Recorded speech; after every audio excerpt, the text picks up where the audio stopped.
Hello, I'm Richard Hooper and this is Sat TV. Now I'm pleased to be joined by Vagan of UHP Networks. Vagan, thank you for joining us. Looking at the back of this exhibition stand, I can see the signage Disruptive Innovations. What is that all about? Well, disruptive innovation, Richard, in our understanding is pretty much the same as the classic definition defined all those years ago by Clay Christensen in his seminal work, The Innovator's Dilemma. So essentially this is something that redefines the market, something that enters the market in somewhat an assuming way, but proves itself as being good enough and to a much wider variety of applications than originally intended. In the same fashion, our technology was originally conceived for enterprise networking, for small networks, but as time progressed, it became clear that pretty much no market segment out of all the significant markets for SATCOM technology out there is immune, so to speak, from our influence. We made a strong impact over the last few years in such diverse market segments as in addition to enterprise network, which still remains our mainstay, but things like high-speed trunking, maritime communications, defense and government mesh networks, and of course, most recently, cellular backhaul. We innovate in a very disruptive way, both in terms of efficiency of our solutions and in terms of our business model and our price points.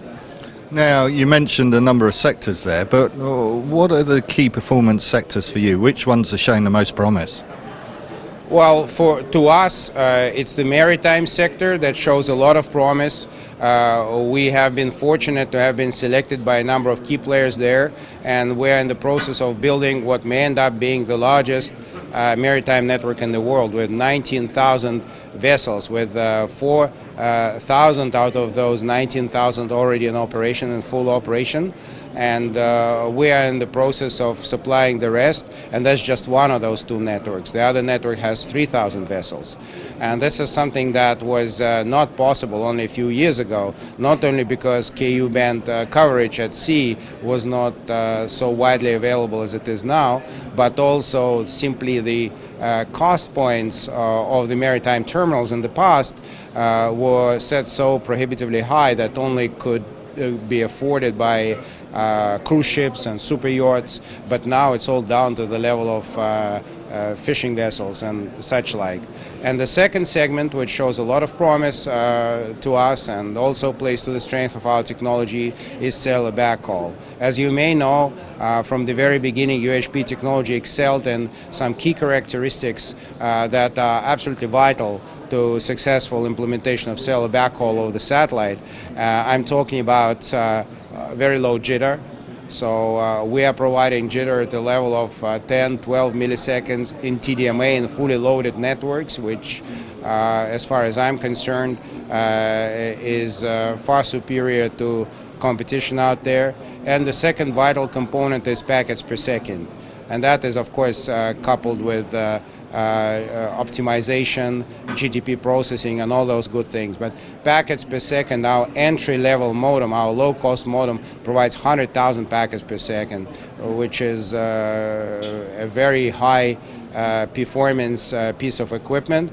And of course, our flagship product, which we actually recommend for cellular backhaul, in particular for 4G LTE, provides 200,000 packets per second performance. So these are the two sectors that show most promise. That said, of course, some of the other sectors where we're traditionally strong, such as broadcast, and after all, today we're at the broadcast show, the IBC show here in Amsterdam, we're very strong there too. Only a few days ago we published a press release together with CBC Radio Canada, our national Canadian broadcaster, where we recently commissioned another network on their behalf, serving the interests of providing multimedia connectivity in the Canadian North. Now, I've been wandering around the show and there's a lot of talk about 5G coming online, that being an enabler for growth in the satellite sector and cellular backhaul. Do you see that as an enabler? Well, of course, 5G, well, no one quite knows what it is yet and when exactly it will become available. No doubt the people you were talking to, Richard, explained that 100 megabit per second or 100 megahertz in terms of bandwidth is actually a key thing that 5G brings to the table.